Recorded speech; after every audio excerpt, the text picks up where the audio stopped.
Today's review is for 2001 A Space Odyssey, released in 1968. It was directed by Stanley Kubrick, and the cast included William Sylvester, Ann Gillis, and Robert Beatty. The film is about after a monolith is unearthed on the moon, a crew is sent to Jupiter to further investigate.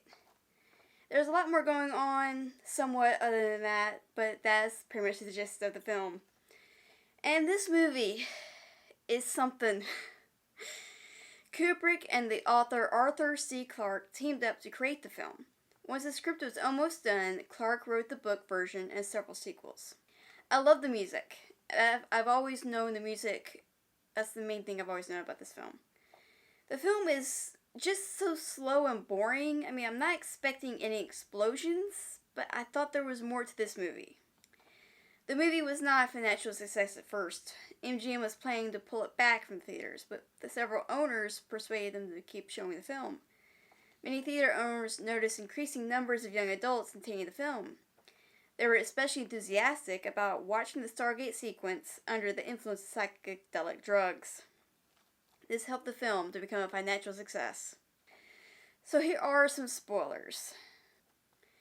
At first, I thought something was wrong with my TV because for like the first few minutes there is music, but the screen is black. So I fast forwarded a few minutes. Since there are so many spoofs of the opening scene of The Dawn of Man with narration, I thought this opening had narration. If I had known there was none, I would have fast forwarded 20 minutes. The actors hired to play the apes in the Dawn of Man sequence were mimes and dancers, though they also used 2 baby chimps as the tribe's children. Since it was called the Dawn of Man, I was kind of expected to see the evolution of man. There is no dialogue for the first 25 minutes. I love how realistic space travel, the space shuttle, and station look. So, are they only just discovering the monoliths? Did they ever just find the one in Africa?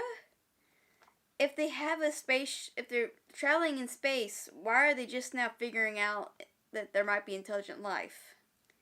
The movie really picked up once Poole, Dave, and Hal are introduced. Why didn't Poole and Dave think about Hal's abilities to read lips?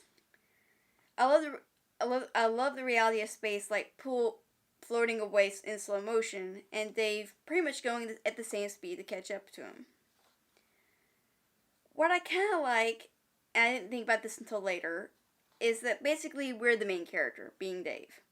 He doesn't know what's going on at the end of the film either, so why should we? I'm still not wild about the film. I wish in some way we got some kind of explanation at the end. Like there could have been some narration. I did hear an explanation from Kubrick saying that the aliens put him in some sort of zoo and that he was reborn as a baby and sent to Earth. Kubrick had all the sets, special effect models, and design notes destroyed after shooting was completed so they wouldn't show up in later low-budget sci-fi films. There is a sequel, and after watching the original, I'm probably not going to see it. This was the last movie about people on the moon before Neil Armstrong and Buzz Aldrin walked in real life.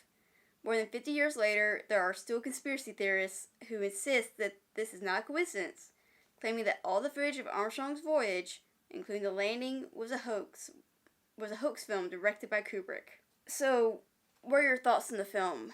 Did you see the original in 1968? And if you did, let me know in the comments. Like this video, share around, and subscribe.